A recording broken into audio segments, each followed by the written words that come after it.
Through his compassionate inquisitiveness and his care for others, this professor truly embodies what makes the GSB special.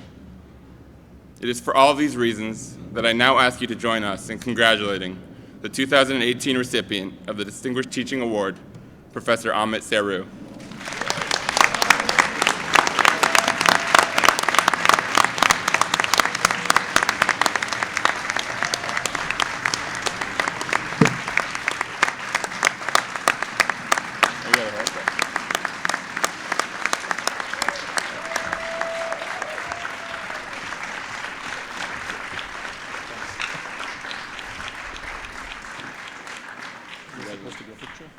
Thank you, everyone on the committee, for those kind words and the award.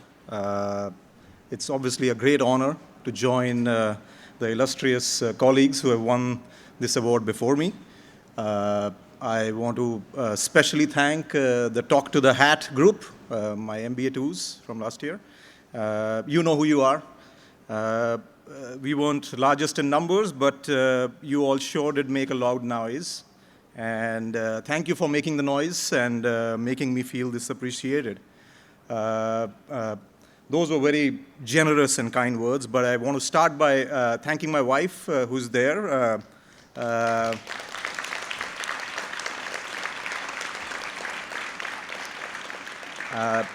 And kids, actually, because innovation in teaching, it starts at home, actually, because most of the times I've realized when I've tried to teach them anything, it doesn't work.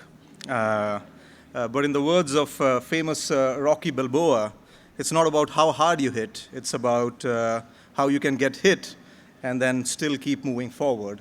And that's what I try to do. Though I'm still looking for success at home with this award, I'm hoping that I can point to some more credibility that I have now. Hopefully that'll work. I have to say that you all attributed too much credit to me. I would be amiss if I didn't thank my finance colleagues, especially those who helped shape the change in the curriculum and allowed us to think about these things. So Professor Josh Rao, Hannah Lustig, and Peter DiMarzo in particular. Thank you. And other colleagues like Tim McQuaid who have gone ahead and implemented these changes. But to be honest, all of these changes cannot happen without all of you here. All of you have been very gracious in your thoughts, in your inputs, in your feedback, been very patient in both absorbing and acknowledging things that have worked and things that haven't worked. But this is the tolerance for failure, which leads to a lot of innovation, not only in the classroom, but in the real world. So I hope that you will continue to be patient, because that's going to lead to more innovation, which is something that we always want. Now, I should note that if there is any innovation that's working, it's obviously the work of my colleagues and me. And if it's not working, it's because of the feedback from all of you. But more seriously, in the finance classes I have taught, I have emphasized thinking about economic trade-offs, incentives, and I have suggested that the simplest way to think about this is the Mickey Mouse balance sheet, which those who have taken my class know what I'm talking about, and thinking about the framework. Now, knowing where the free cash flows come from and where they go.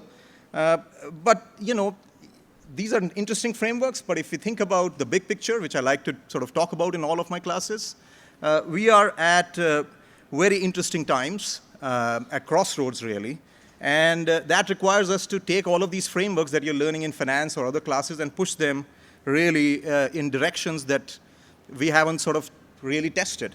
So business, government policy, society, they are all interacting in ways and making changes at a pace that we haven't seen before. There is disruption, innovation, but they are disrupted, and a large number of them. There is growth, but there is also polarization. And then there's government, which is trying to balance all of these different constituents, sometimes successfully, sometimes not so much. And in this ecosystem, in this environment, the question for you all, like the committee posed, they stole my thunder, is how are you going to define success? what's success for you? It could be about innovating. It could be about generating free cash flows, making money, a lot of jobs, growth. But I'm hoping that you'll be more fearless coming out of GSB and are going to push this a little bit further.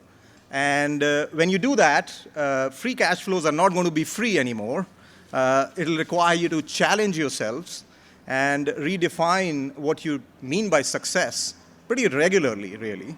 And when you do, I'm hoping that when you go out from GSB, you will come back and, give us inputs and feedback like you have while you were here, so that you challenge us. Because that's the only way we build a knowledge stock on which the next generations can really build on. And, I like to call it standing on the shoulder of giants, which is all of you and us, where next generations can stand and look far. But I was at a Midwest GST where I was told, no, that is old school. The new thing is you're standing on the shoulder of dinosaurs, because then you can see even further. So whatever, you guys need to go out and then come back and let us know what are we doing right and what are we not doing wrong. But the bottom line is that the problems are complex and the solutions are unknown. But my hope is that all of you who have taken my classes and we've learned together are going to use some of this. And as you are going to be figuring out the answers, which will help us to together change lives, change organizations, and change the world to make it a better place than what you and I got when we sort of started. So with that, again, thank you, everyone. Really appreciate it. And this is going to be a very memorable day for many years to come for me. Thank you very much.